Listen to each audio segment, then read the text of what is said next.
I chose to report on Koozies and Posner's The Truth About Leadership, the No Fats, Heart of the Matter, Facts That You Need to Know. There is a handout if you'd like to follow along. James Koozie and Barry Posner are the authors of this book. They're both professors of leadership at the Levy School of Business.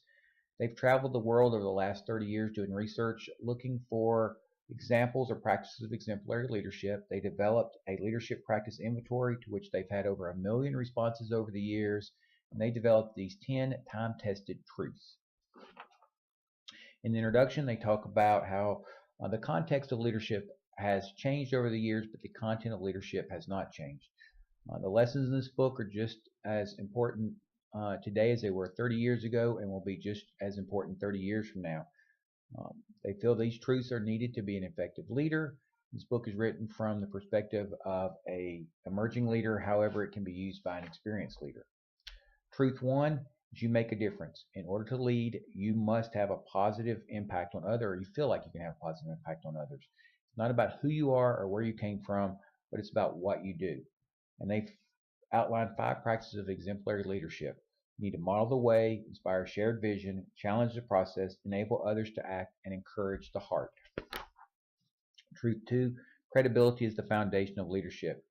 They have found that a leader is someone people would willingly follow, and there are 4 characteristics that have remained consistent: honesty, forward-looking, inspiring, and confident.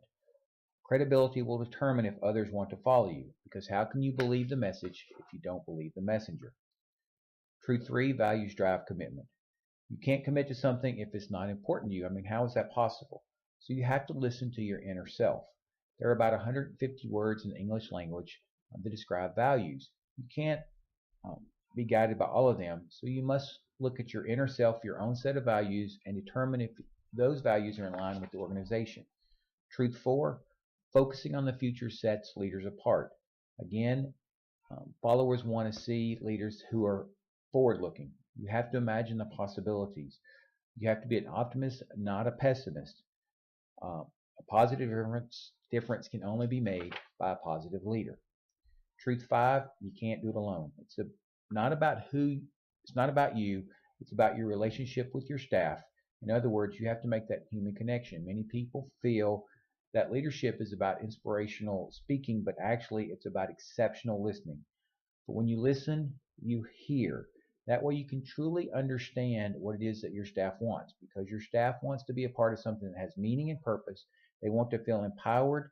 They want the leader to make them feel strong and capable. They want to be listened to. They want to feel important. Truth 6, trust rules. If people don't trust you, they're not going to believe what you have to say. Team members will go beyond mere compliance with authority if they trust their leader. And there are 4 actions that you can utilize to build trust. Behave predictably and consistently, communicate clearly, treat promises seriously, be forthright and candid. Truth 7, challenge is the crucible for greatness. Leaders need grit, which is a firmness of spirit and an unyielding courage, because there's going to be setbacks. No matter how determined you are, there's going to be mistakes, there are going to be failures. But that grit helps you to see a failure as a learning opportunity. Truth 8, you either lead by example or you don't lead at all. There are many quotes in this chapter. Practice what you preach, put your money where your mouth is, etc. But your staff are going to believe what they see. They're going to model their values and belief, or you have to model your values and belief in order for your staff to follow along. And sometimes that means looking at yourself and changing how you behave. You have to be able to admit your mistakes in order to be credible. There's a great quote: leaders have 2 tools at their disposal: what they say and how they act. What they say may be interesting, but how they act is always crucial. Truth 9, the best leaders are the best learners. So the authors believe that leadership is absolutely something that is learned. It takes practice and learning, and there's not an express lane for this. You have to be able to receive feedback. You have to be able to be objective and not be afraid of the truth. Therefore, you can use every experience you face to grow and evolve. Truth 10, leadership is an affair of the heart. We've heard many times, take a look at that. That took a lot of heart. But when is the last time you heard that about a manager?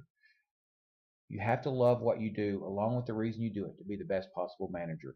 If you love what you do, it's much easier to have that positive outlook to deal with some of these adversities. Here's a fantastic quote. There's a much deeper human connection when people are engaged with those that they care about when doing things that really matter. That's exactly how I feel about the ED team that I lead. So my final thoughts, I thought this was an excellent book full of real life stories that really emphasized the author's message. I didn't feel there was any weaknesses. It was an easy read, but most importantly, I believe in these truths, and I plan to share this book with others. Thank you.